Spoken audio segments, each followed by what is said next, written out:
테살로니가전서 2장 17절에서부터 20절 말씀입니다. 테살로니가전서 2장 17절에서부터 20절 말씀 우리 함께 보도록 하겠습니다.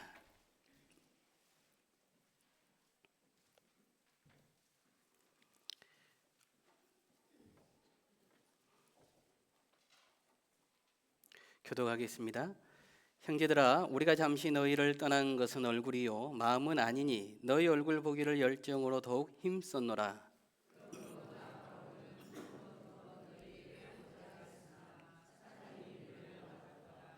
우리의 소망이나 기쁨이나 자랑의 면류관이 무엇이냐? 그가 강림하실 때 우리 주 예수 앞에 너희가 아니냐? 아멘. 우리 옆에 교우님들에게 함께 인사 나눕시다. 사랑합니다. 사랑합니다. 사랑합니다. 사랑합니다. 반갑습니다.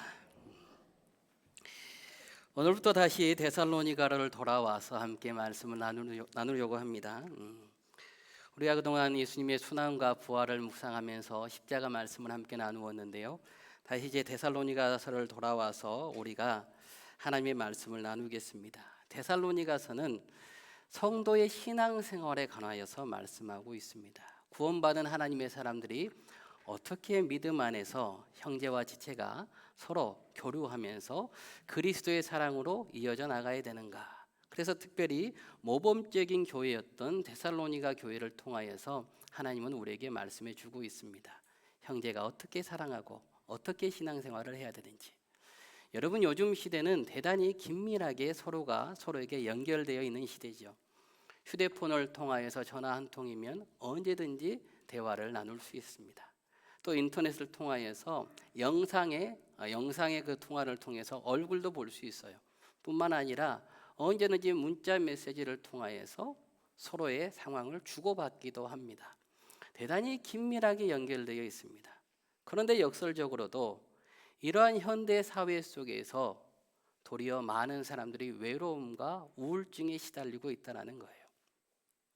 긴밀하게 연결되어 있지만 깊은 관계까지는 들어가지 못하기 때문에 많은 관계 속에서도 여전히 외로움을 느끼고 있다는 것이죠. 이것은 비단 믿지 않는 사람들뿐만 아니라 믿음 안에서도 일어나는 일들입니다. 긴밀하게 연결되어 있지만 나와 의견이 맞지 않으면 그의 이름을 나의 연락처에서 삭제해버립니다. 내와 마음이 맞지 않으면 언제든지 메신저에서 차단해버립니다. 깊은 관계보다는 언제든지 돌아설 수 있는 준비가 되어 있는 관계인 것이죠.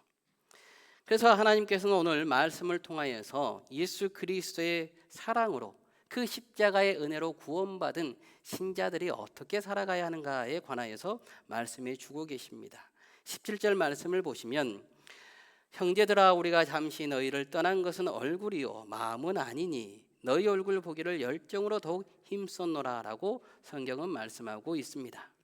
아무리 뜨겁게 사랑했을지라도 피치 못할 상황으로 헤어질 수 있다는 것을 오늘 17절 말씀을 통하여 하나님은 말씀하시는 것이죠.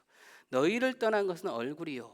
이때 떠났다라는 것은 내가 원치 않은데 어찌할 수 없이 상황 속에서 생이별을 한 그 마음을 그대로 담겨져 있는 표현입니다. 그러니까 이제 갓 아이를 출생한 엄마가 이 아이를 떠나보내기가 싫은데 어찌할 수 없는 상황 속에서 생이별하게 되는 것이죠. 너무나 이 슬픈 이 광경의 말씀을 하고 있는 것입니다. 그래서 단순한 그냥 이별이 아니에요. 안녕, 다음에 만나 이게 아니고요. 떠나지 않으려고 발버둥을 쳤지만 이별할 수 없는 상황을 말씀하고 있습니다. 이 상황을 우리는 이 우리나라의 역사 속에서는 6.25 전쟁을 통하여서 충분히 공감해 볼 수 있는 것이에요. 6.25 전쟁을 보시면 여러분 어느 순간 형제고 자매였습니다. 그런데 지도의 줄이 하나 끄어지니까 그때부터 만날 수 없게 되는 거예요. 지금도 남북 이산 가족이 상봉하는 그 모임이 있죠. 만남이 있습니다만은 예전에는 이 명절이 되면 남북 이산 가족 상봉의 장면을 TV를 통해 방영을 해줬습니다. 어릴 때는 그 모습이 무슨 내용인지를 잘 이해하지 못했어요. 매일 보는 엄마 아빠를 만나는데 왜 저렇게 뜨겁게 끌어안고 신음을 하며 오열을 할까?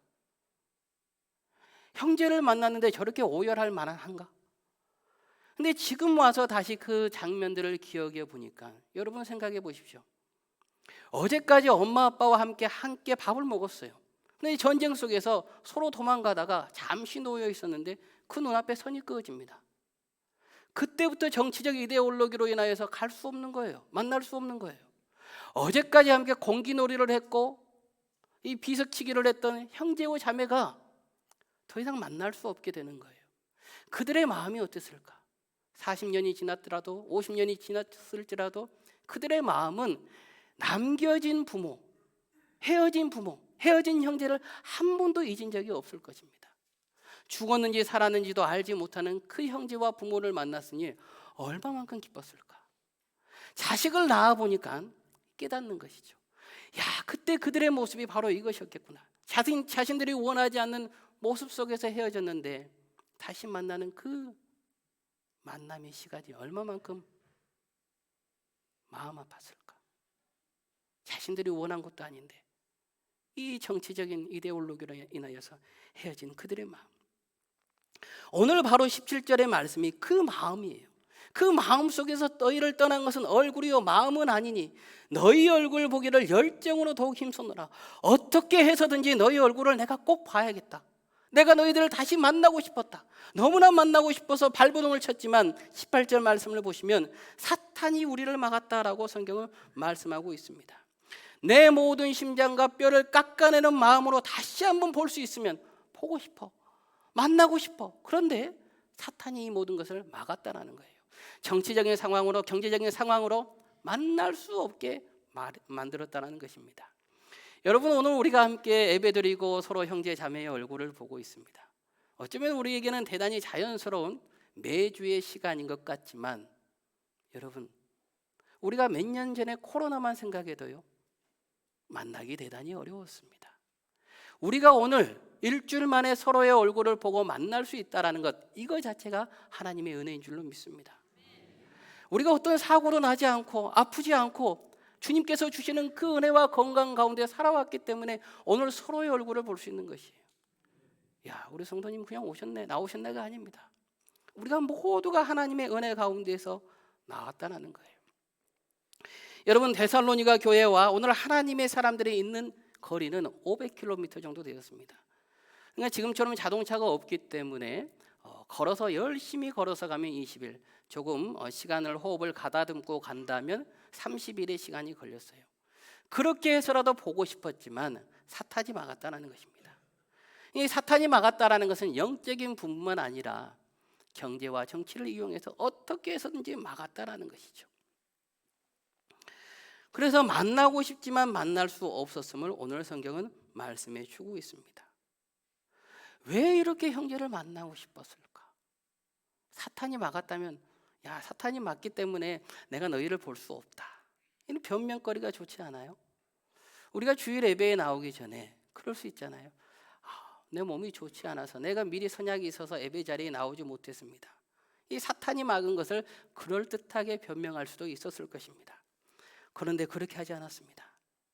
바울은 한 번, 두 번 너희에게 가고자 하였으나 끊임없이 시도했다라고 성경은 말씀하고 있습니다. 여러분이 왜 그랬을까요? 이게 바로 형제를 사랑하는 그리스도 예수 안에서 형제와 자매의 모습인 줄로 믿습니다. 저는 오늘 말씀을 설교하기에 앞서서 대단히 큰 고민을 했습니다. 어려운 일이 하나 있었는데 내가 정말 형제를 사랑하고 있는가 하는 나의 마음에 찔림이 하나 있었어요. 저와 20년을 함께 지내고 있었던 친구 동기 목사님이 있었는데 그 목사님과 한 몇 개월 전에 서로 연락을 하지 않았어요. 몇 개월 전부터. 20년의 시간을 함께 나누었으니 얼마나 서로가 서로를 잘 알겠습니까? 그래서 서로를 이해해 줄 것이라고 생각했는데 이 동기 모임에서 서로의 마음이 상한 시간이 있었어요. 서로가 연락을 하지 않았어요. 그런데 오늘 말씀을 준비하면서 내가 과연 형제를 사랑할 수 있는가? 이 말씀에 선포를 강단 위에서 할 수 있을까? 그래서 저에게는 선택지가 두 가지가 있었습니다. 첫 번째는 2장 17절에서 20절 말씀을 건너뛰고 3장으로 바로 시작하는 것이었습니다. 아무도 몰랐을 거예요. 제가 데살로니가 3장부터 시작한다고 해도 아무도 모르겠지만 하나님이 아실 텐데. 두 번째는 그 친구 목사님에게 다시 찾아가서 화해를 권하는 것이었습니다. 친구 목사님이 먼저 연락하기 전에는 절대 연락하지 않겠어. 그런데 마음속에 계속 끊임없이 마태복음의 이 말씀이 저에게 감동을 주는 거예요. 하나님 앞에 화목하지 않고 어떻게 예물을 드릴 수 있는가? 마태복음 5장 23절에서부터 24절을 보시면 이렇게 말씀하시죠.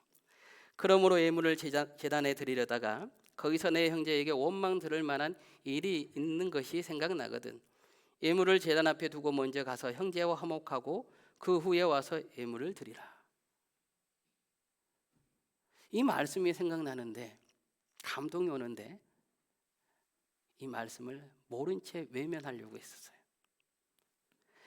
새벽에 기도를 다 마치고 주기도문을 하는데 우리에게 죄 지은 자를 사하여 주신 것 같이 여기에서 더 이상 주기도문이 나가지 않는 거예요. 그리고 새벽 기도를 마치고 전화를 했어요. 친구임에도 불구하고 목사님, 서로 새벽 기도가 끝났으니까 통화를 했겠죠. 좀 만납시다. 그 목사님께서 내가 여수로 오겠소. 1시간 남짓을 달려온 거예요. 거두절미하고 그냥 서로 안고 내가 미안하다라고 이야기했어요. 서로 대화 중에 그냥 서로가 서로를 너무나 잘 아니까 이야기하지 않아도 이해해 줄 것이라는 그런 생각들이 서로의 오해 속에서 더욱더 커졌고 작은 그 오해가 몇 개월 동안 서로 연락을 하지 않았던 거예요. 이 마음을 모두 다 풀었습니다. 그리고 이야기하고 다시 깔깔깔 웃고 헤어졌어요. 그리고 그날 밤에 다시 한번 말씀을 묵상하는데 주님 안에서 우리가 서로 형제고 자매다라는 것을 너무나 잘 알아요.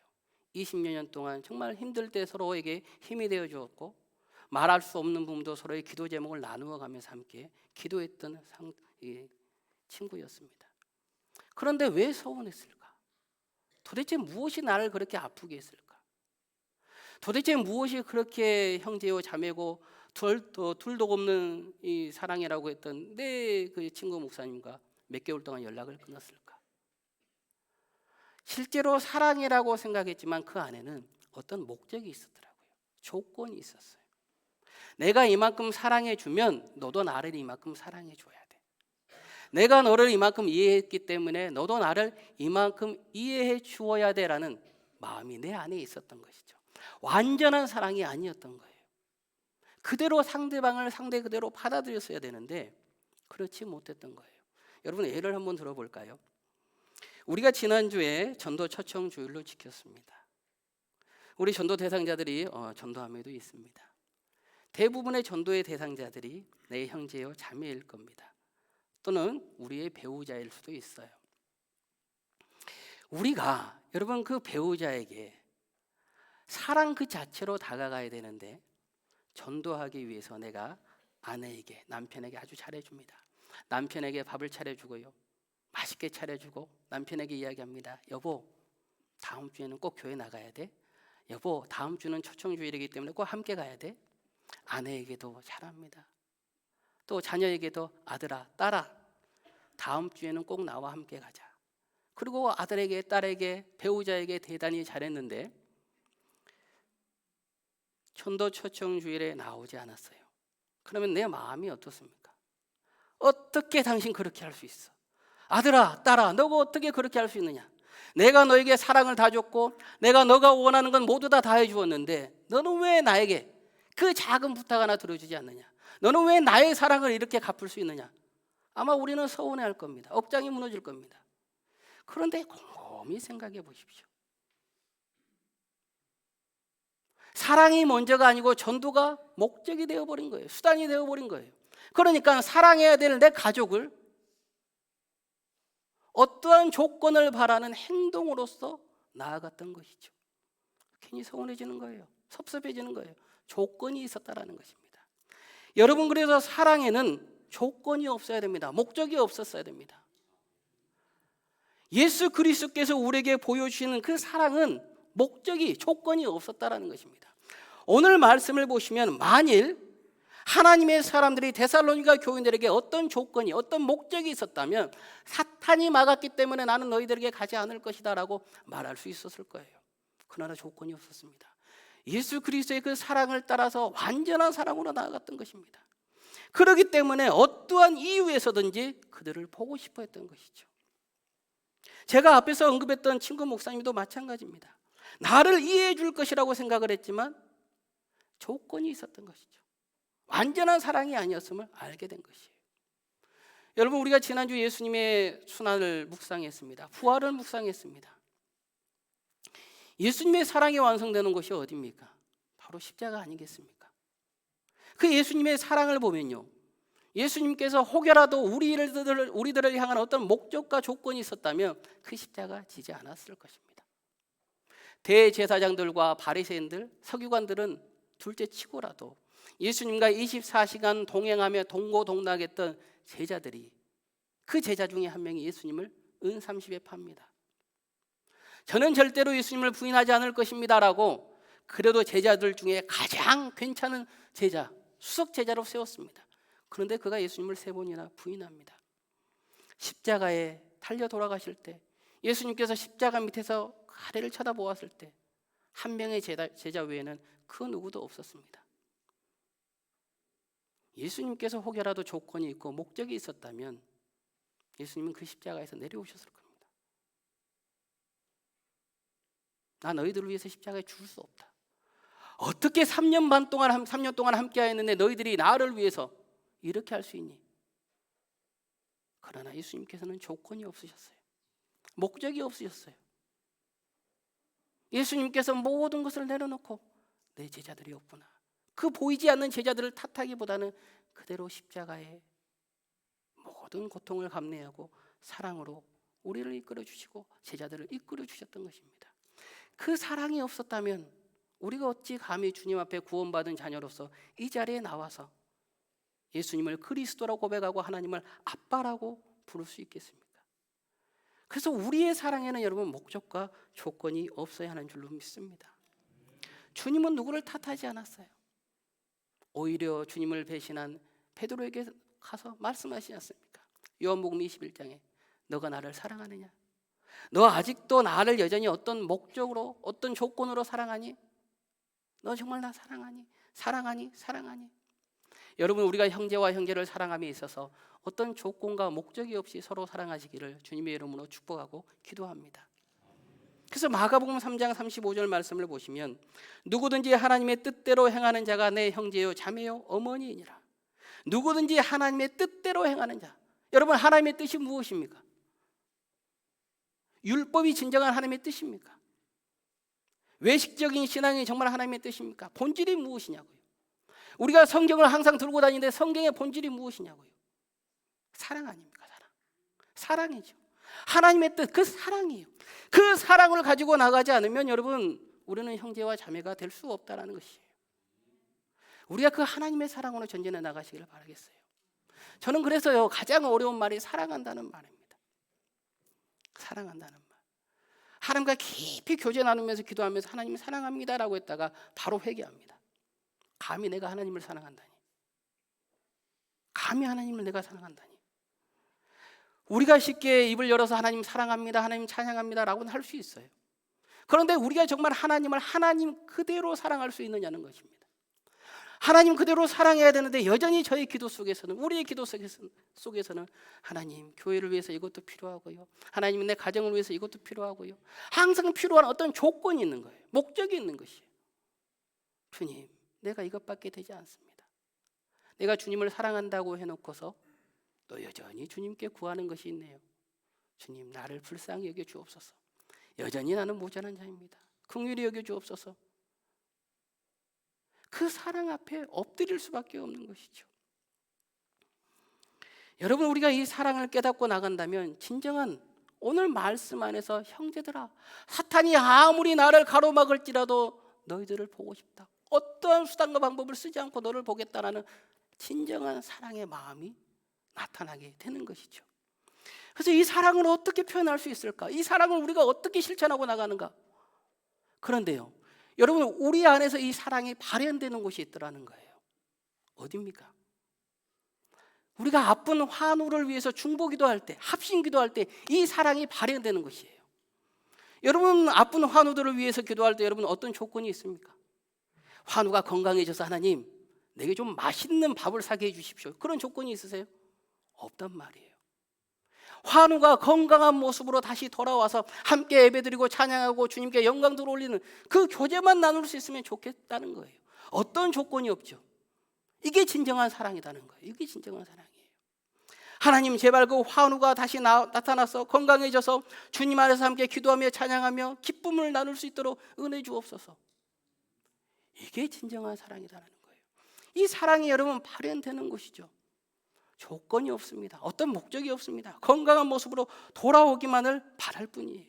목적이 없으니까, 조건이 없으니까 여러분, 환우들이 아직 낫지 않아요. 그럼 여러분 가서 무엇이라고 이야기합니까? 집사님, 권사님, 장로님, 성도님, 내가 한 달이 넘도록 기도했는데 왜 낫지 않습니까? 라고 가서 책망하십니까? 그렇지 않지 않습니까? 왜요? 진정한 사랑이거든요. 조건이 없어요. 목적이 없어요. 그냥 가서 손만 잡아주는 거예요. 만나기만 해도, 그 얼굴을 보기만 해도 너무나 감사한 거예요. 때로는 어떻습니까? 얼굴을 보기만 해도 눈물이 흘러내리죠. 왜요? 진정한 사랑이기 때문이에요. 그것이 바로 여러분 오늘 성경에서 말씀하는 형제들아, 우리가 잠시 너희를 떠난 것은 얼굴이요 마음은 아니니 너희 얼굴 보기를 열정으로 힘썼다라는 그 사랑인 줄로 믿습니다. 그래서 오늘 말씀을 통해서 제가 여러분께 한 가지 제안을 하고자 하는 것은, 여러분, 우리들의 시선을 이 일에서 예수 그리스도의 십자가로 구원을 받은 예수님의 생명으로 바꾸시길 바라겠습니다. 이게 무슨 말입니까? 우리가 서로 일로 모여진 사람들이 아니다는 거예요. 교회 안에서 봉사를 하는데, 헌신을 하는데 대단히 중요한 일들이죠. 그런데 그 일을 하다 보면 우리가 어느 순간 사랑은 모두 다 잊어버리고 일만 바라보게 돼요. 그러니까 일만 바라보다 보니까 안 나오는 교우님에 대해서 섭섭함이 갖게 됩니다. 어떻게 저렇게 할 수 있는가? 나도 모르는 사이에 어떤 조건이 생기는 것이죠. 함께 일에 동참해 주었으면 좋겠는데 일에 동참해 주지 않아요. 목적이 생기기 시작합니다. 그냥 그 상대방에 대해서 마음이 아프기 시작하는 것이죠. 그렇기 때문에 여러분, 먼저 일이 아닌 사람을 바라볼 수 있기를 바라고 기도합니다.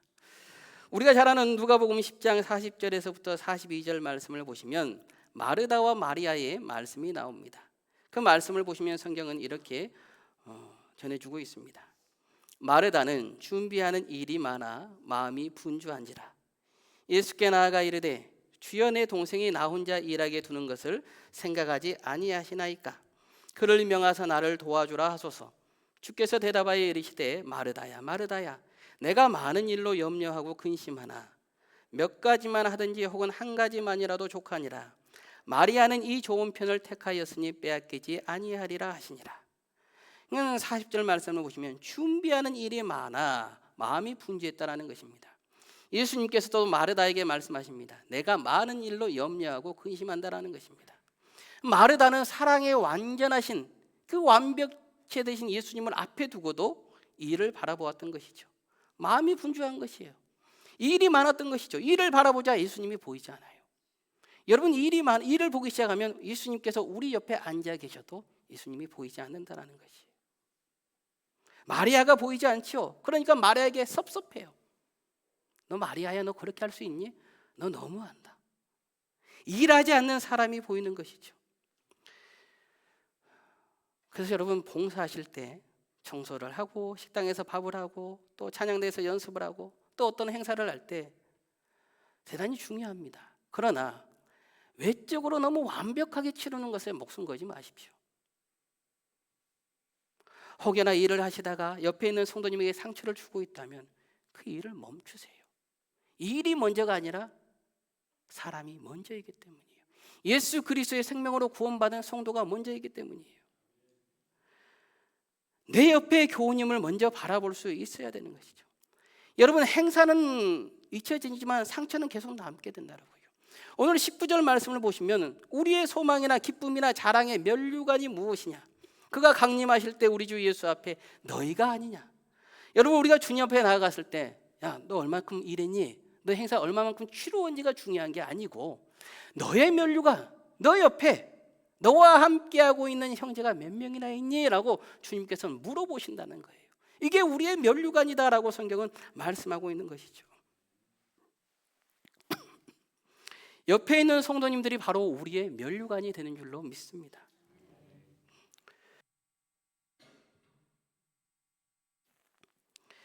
여러분, 우리가 서로 사랑하는 마음이 없는데 하나님의 일을 한다고 한들 하나님께서 기쁘게 받으실 리 없죠.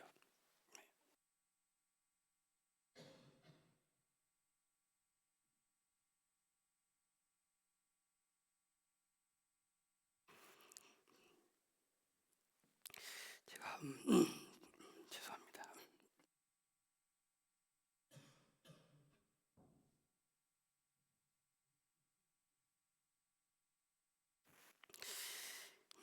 여름 감기는 강아지도 안 걸리는데 제가 지금 감기가 심하게 걸려서 죄송합니다. 여러분, 아무리 화려한 행사를 할지라도 휘황찬란한 예배를 드린다고 할지라도 형제를 사랑하는 그 사랑이 없다면 그 모든 것은 허무한 세상 일에 불과하다는 것입니다. 그래서 우리 모두가 일이 아닌 사람을 먼저 바라볼 수 있기를 바라겠습니다. 우리 옆에 교우님들을 한번 바라보십시다. 옆에 교우님들을 바라보시고 교우님이 나의 자랑이고 면류관입니다. 우리 함께 인사 나눕시다.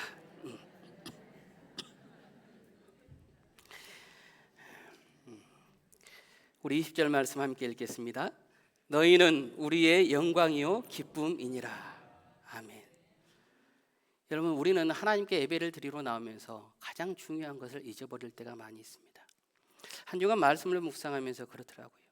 내가 하나님 위에 계시는 하나님을 사랑합니다, 하나님께 찬양을 올려드립니다라고 생각했는데 하나님께서는 끊임없이 우리에게 말씀하고 있는 것이에요. 너가 나를 사랑한다면 나만 바라보지 말고 너 옆에 있는 교우들을 바라봐라. 너희 형제들을 바라보라. 그 형제를 사랑함이 너의 면류관이고 너의 자랑이 되고 나의 기쁨이 되는 것이다. 너의 형제도 사랑하지 못하는데 어떻게 나를 사랑한다고 말할 수 있겠느냐? 여러분, 그래서 우리가 세상에서 얼마나 성공했는지 예수님은 그 심판대에서 물어보지 않으실 것입니다. 오직 내 곁에 두었던 내 피값으로 산 영혼들을 너희는 어떻게 대했느냐? 너희는 어떻게 이끌었느냐? 여러분, 그래서 오늘 우리가 예배를 마치고 나서 우리 마음에 혹여라도 말씀 안에서 내가 그 사랑했던 사람, 내가 어떤 조건적으로 사랑했던 그 사람이 생각난다면, 내가 상처 주었던 그 지체가 있다면 먼저 다가서기를 바랍니다. 문자 한 통, 또 전화 한 통, 정 힘들면 이모티콘이라도 보내서 다시 그 사랑을 회복하면서 내가 곰곰이 생각해보니 자네가 나의 면류관이세, 자네가 나의 힘이고 영광일세. 여러분, 이렇게 주님의 은혜와 사랑 가운데서 우리가 하나 되어 간다면 진실로 주님께서 기뻐하시는 주님의 몸된 공동체일 뿐만 아니라 우리의 신앙생활이 하나님께 영광을 들어올리는 복된 신앙의 삶이 될 줄로 믿습니다. 오늘 성경은 우리에게 신앙생활을 가르쳐 주시는데 그 신앙생활의 결과는 마지막 면류관을 향해서 너희가 걸어가는 것이 아니라는 거예요. 매일매일의 삶 속에서 성도가 형제가 서로를 사랑을 나누고 그 사랑 안에서 어떤 조건 없이 온전히 그리스도의 사랑을 실천하고 나가라라고 말씀해 주고 있습니다. 그래서 지금 내 옆에 형제가 가장 우리에게 큰 면류관이다라고 성경은 말씀해 주고 있죠. 그렇기 때문에 어떤 조건과 어떤 어려움이 아니었습니다. 사탄이 막을지라도 형제들에게 나아가는 것에 있어서는 내 목숨을 걸고서라도 만나고 싶다, 내 목숨을 걸고서라도 다시 한번 그 눈물 속에서 그리스도를 찬양하고 싶다. 여러분, 오늘 이 예배당이 우리에게는 이상 가족이 서로 헤어졌다가 만나는 그 상봉의 장소가 되기를 주님의 이름으로 축복하고 기도합니다. 서로 그리스도 안에 살아있다는 것만으로도, 서로 그리스도 안에서 믿음을 가지고 오늘로 여전히 세상과 싸워 나아간다는 것만으로도 우리에게는 서로에게 기쁨이 되고 힘이 되고 영광이 되며 면류관이 될 줄로 믿습니다. 이 믿음을 가지고 오늘 하루도 또 한 주간도 하나님 안에서 승리하며 나가시는 복된 하나님의 사람들 되시기를 주님의 이름으로 축원합니다. 우리 함께 자리에 일어나셔서 함께 찬양하고 나가도록 하겠습니다.